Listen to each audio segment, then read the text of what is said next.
With the release of iOS 12, iPhone owners learned about the new Siri Shortcuts feature that makes suggestions based on a user's routines.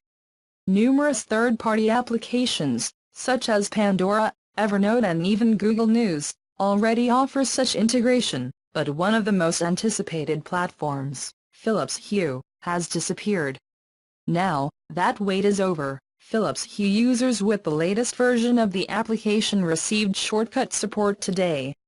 The update means that users can activate lighting scenes using recorded personal phrases.